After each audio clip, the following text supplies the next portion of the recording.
Police in New Hope seized 2 guns at Cooper High School. According to the Robbinsdale School District, 3 students got into a fight on Thursday morning. School staff separated the students and called New Hope police. Officers arrived at the school and searched 2 of the students' backpacks. They found guns in both. The school did not go into lockdown procedures since the students were already in custody. Police declined to comment further on the investigation. Being a firefighter has dangers in more ways than one. It's not just fighting the fire, but the job also comes with a hidden danger. Statistics show firefighters have a 9% higher risk of being diagnosed with cancer than the general population. That has fire stations taking extra safety steps. Reporter Sarah Allen spoke with the Plymouth Fire Department to see what they are doing. When you wash your hair, I'm not getting you to wash your hair, and you can smell it for days after. Tom Evenson has been putting out fires for 36 years. The Plymouth Fire Battalion Chief says cleaning up after a fire has changed drastically over his time. When I first started here, there was no decontamination. Matter of fact, it was a badge of honor to come back as dirty as you possibly could.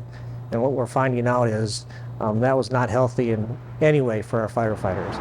Now this Plymouth fire station is taking proactive steps to prevent chemicals from absorbing into skin or lingering on equipment through an extensive decontamination process. The decontamination process starts even before firefighters get back into their truck. They'll hose off their gear, remove it, and then bag it to lessen their contact with harmful chemicals. Once at the station, firefighters shower within the hour. We make them take this bag and go into a decon shower right here. It has a towel, washcloth, shampoo, soap, scrubs, Crocs. Their coats and pants are washed, and their breathing apparatus, helmets, and gloves are put into a special machine called a solo rescue decon washer. It just slides in.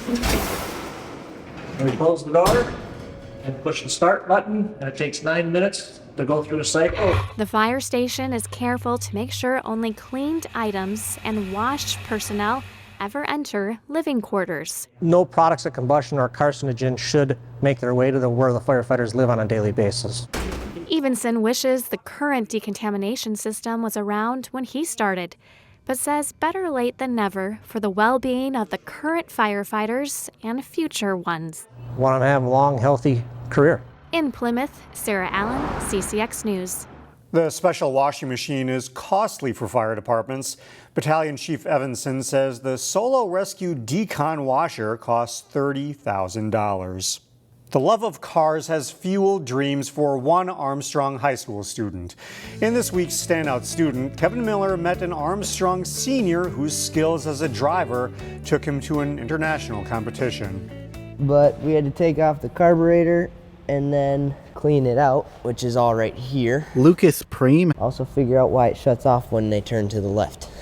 has spent hours working in Armstrong's mechanic workshop. Right now I'm just looking at His interest in small engines how the wiring is. started with smaller cars I had a million little Matchbox cars. and stuck with him into high school. So the car craze just kind of grew from there. He jumped at the chance to join Armstrong's super mileage team.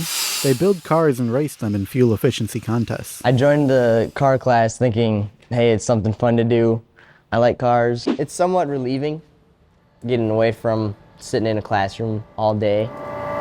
School officials say he has led behind the wheel as a driver as well as in the classroom. Lucas is willing to help anyone understand what's going on with the process of building that vehicle, or if there's someone that doesn't understand something, he's willing to help those students, get to that next level. With a scratch-built car and Priem at the steering wheel, the super mileage team took first place in a contest at the Indianapolis Speedway. Wow, we're racing in Indianapolis. And then after I won, it was just like, now what? Next, the team was off to India to compete in a global contest this October. Priem was the team's only driver. The competition gets intense at times. We took 5th overall. They were the highest-ranking high school team in the contest. The rest of them were colleges that have a ton of money into it, these cars. For Priem, the trip wasn't just about winning. The culture experience is well worth it. I would say that I was being as observant as possible. Now, the first year of Priem's journey with the super mileage team has come to an end. They'll compete again this year with the global contest being held in Indonesia. And before he graduates, Priem is ready to get back into the small engine workshop and back into the driver's seat. Hopefully place top 4 again so we can go to Indonesia. In Plymouth, Kevin Miller, CCX News. A Brooklyn Park Gymnasium got a superhero-sized makeover this week. Our ultimate goal is that we want every one of our students here at Oxbow to come to physical education and be excited about it. Staff members at Oxbow Creek Elementary spent days transforming the gym into a superhero-themed obstacle course. It's part of the school's Scooter World program, where students navigate through an elaborate obstacle course decorated in popular Marvel and DC comic book characters. Along the way, the kids stop at 12 stations to do different exercises and work their muscles. Students also learn a valuable lesson in the process. The big thing is that everybody can be a superhero, whether you're big, small, whether you're a teacher, a doctor, you're a superhero, firefighter, and so forth. The students will also have an opportunity to take their parents through the Scooter World obstacles. In Plymouth this weekend, a company celebrating, shall we say, a Beerthday. Loose Line Brewing is celebrating 3 years in business on Saturday. For owner Tim Nauman, it's a joyful occasion for a small business that loyal customers have rallied behind. To celebrate, staff created a Loose Line Brewing First, a triple IPA called Mom, It's My Birthday. Really smooth, and it has wonderful notes of citrus and stone fruit. It's just really a wonderful beer. We tried it the other night with the entire staff, and people are just coming out of their shoes. They're so excited about it, and they're like, this is one of the best ones, the brew team's done. The celebration takes place Saturday from noon to 10 p.m. It includes roasting s'mores at dark, plus a popular Twin Cities band, American Bootleg, who will perform starting at 6 p.m.